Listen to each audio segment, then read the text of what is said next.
안녕하세요. 네, 저 교정학을 담당하고 있는 임현입니다. 이번에 2014년 7월 26일에 국가직 시험이 있었죠. 여기서 교정학이죠. 네, 7급 교정학 시험 해설을 맡게 됐는데요.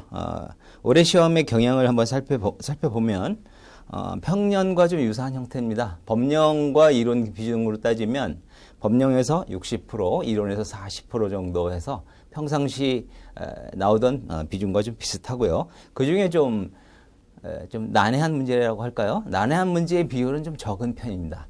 그래서 전체적으로 문제의 그 내용은 지엽적인 것이나 이런 데서 잘 출제가 되지 않았고, 가장 기본적인 사항에서 많이 출제가 됐고, 문제 유형 중에 박스형 문제하고 사례형 문제가 3문제씩 나와서 조금 시간이 좀 걸릴 수 있는 그런 문제가 좀 출제가 됐습니다. 그래서 여러분들이 시간과의 싸움에서 어떻게 극복을 했느냐, 이게 또 관건이 됐을 수가 있는데, 문제의 내용 자체는 대체로 평이한 문제가 좀 많았던 것으로 생각이 됩니다. 자, 그러면은 바로 문제 1번 문제부터 풀어 나가 보도록 하겠는데요. 제가 준비한 것은 A책형입니다. 7급 교정학 A책형. 자, 그러면 1번 문제부터 한번 읽어보겠습니다. 자, 문제 1번. 교정학에 대한 설명으로 옳지 않은 것은 1. 교정학은 교화 개선 및 교정행정과 관련된 일련의 문제들을 이론적, 과학적으로 연구하는 학문이다. 네, 그렇죠. 교정학 자체가 범죄자의 교화 개선 뿐만 아니라 각종 교정시설이라든지 거기에 관련된 기관들, 그리고 구성원들, 이런 교정행정에 관한 일, 이런 것들을 어떻게 이론적으로 연구할 것이냐를 다루고 있는 것이니까 옳은 지문이고요. 두 번째, 교정학은 감옥학에서 시작되어 행영학, 교정교육학, 교정보호론의 명칭으로 발전해왔다.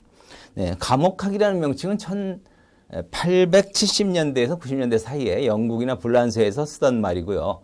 이때 감옥학은 주로 질서, 관리, 처벌, 여기에 초점을 맞춘 개념이라고 한다면, 다음으로 행형학은 1차 세계대전 이후에 개념이 정립이 되었고요.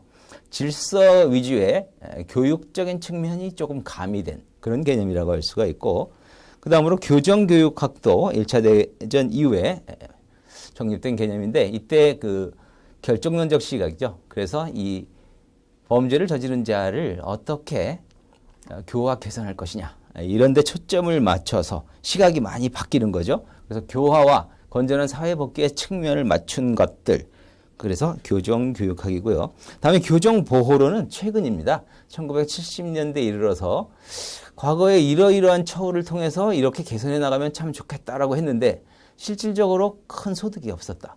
그 사람들이 기껏 처우를 받고 나가서 또다시 범죄를 저지르고 들어오는 이런 재범률이 높다 보니까 그런 수단은 별로 바람직하지가 않다. 따라서 엄격하고 공정하게 하는 것이 바람직하다.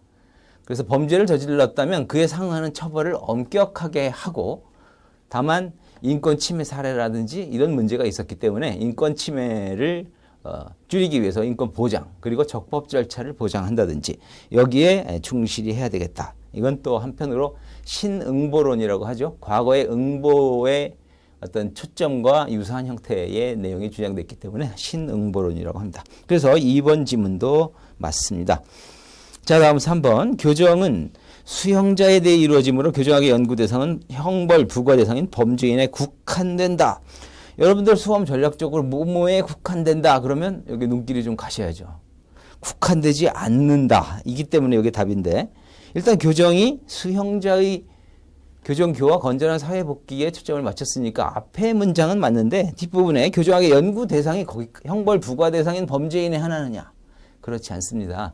범죄를 저지른 자뿐만 아니라 범죄를 저지를 우려가 있는 자, 그리고 범죄를 저지른 자에 대해서 형벌 부과를 하는 형벌 부과 대상도 있지만, 한편으로는 또 뭐가 있습니까? 크게 형사제재 중에 보완 처분이 있죠. 그래서 보완 처분을 부과해야 될 이런 대상도 연구를 할 수가 있고, 그 다음에 장래 범죄의 위험성이 있는, 예를 들면 소년법에 규정한 우범 소년 같은 경우에는 당장 범죄를 저지르진 않았지만 범죄를 저지를 위험성이 높은 아이들 같은 경우에는 일정한 보호 처분을 부과할 수 있다든지 이렇게 형벌 부과 대상인 범죄인 이외의 자들도 연구의 대상에 포함되기 때문에 3번이 잘못된 지문이죠. 3번이 정답입니다. 자, 다음 4번. 교정학은 자형의 집행 과정 등을 중심으로 교정 전반에 관한 이념과 학리를 계통적으로 연구하는 학문일 뿐만 아니라 사회학, 심리학, 정신의학 등 관련 학문의 종합적 응용이 요청된다. 교정이라고 하는 게 이 형 집행 이 부분만 가지고 교정학이 제대로 정립될 수가 없다는 거죠. 사회과학의 특징이죠. 사회과학은 여러 가지 주변 학문들이 어우러져서 종합적으로 이해가 되어야만 제대로 올바르게 이해할 수 있는 것입니다. 교정학도 마찬가지고요. 그래서 결국 종합적 응용이 요청된다. 그래서 교정학의 종합과학성이라고 그러죠. 종합과학성.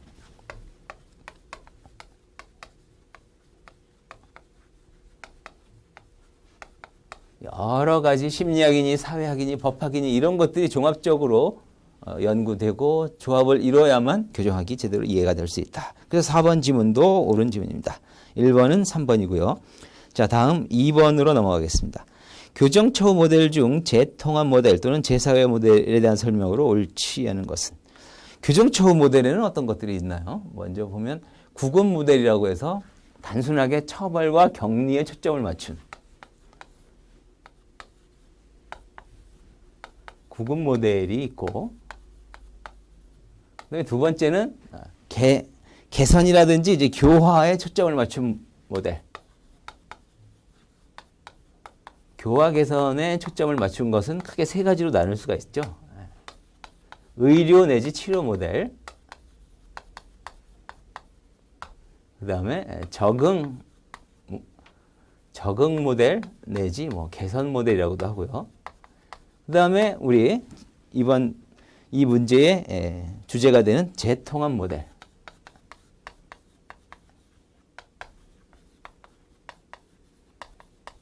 이런 것들이 있죠. 의료 모델이라고 하는 거는 범죄를 저지른 자, 결정론적 시각에서 초점을 맞춰가지고 범죄를 저지른 자는 본인의 자유의지에 의해서 이런 범죄를 저질렀다기보다는 환자다. 정신적으로, 심리적으로, 육체적으로 문제가 있기 때문에 이런 범죄를 저지른 것이다. 그래서 이들은 환자니까 처벌이 아니라 치료의 대상이다. 이렇게 보는 게 의료 모델이 되겠고요. 적응 모델은 이들이 환자이고 치료의 대상이기도 하지만 그게 다가 아니다. 이들은 스스로 판단할 능력, 책임감을 느낄 수 있는 어떤 여지가 있는 사람들이다. 그래서 거기에 초점이 가는 거예요. 그래서 그들의 책임을 느낄 수 있는 여기에 맞춰서 교화 개선을 해 나가야 되겠다. 초점이 약간 차이가 있는 거죠. 재통합 모델은 기존의 의료 모델이나 적응 모델 같은 경우에는 그 범죄자 자체를 어떻게 치료하고 치유해서 사회에 내보낼 것인가. 결국 범죄자의 개선에만 초점을 맞췄는데 재통합 모델은 두 가지죠. 범죄자의 개선만 가지고는 완전한 사회화가 재사회화가 이루어질 수 없다. 왜냐하면 이들이 자라온 그 환경적 요인에 의해서 범죄를 또 저지를 수도 있죠. 그래서 사회 자체가 구조적으로 문제가 있다면 이들 개인을 기껏 치유해서 내보낸다고 해도 또 다시 범죄를 저지를 수밖에 없다. 결국 사회의 변화가 수반되어야 한다. 사회의 변화. 요거예요. 요것과 관련된 내용. 이것을 주장하면서 그러면 범죄자의 개선, 사회의 변화. 그러면 사회의 어떤 적극적인 참여, 거기 속에서 이 범죄자를 예전에는 치료의 대상이다라는 개념은 객체적인 측면이었다고 한다면, 그죠? 대상 내지 객체. 이러이러해서 이 사람은 치료의 대상이다라고 한다면 이쪽에서는 주체. 스스로 참여하고 스스로 동의하고 스스로 적극적인 어떤 행위를 하는 것.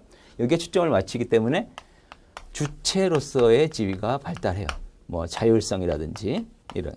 여기서 이제 차이가 있고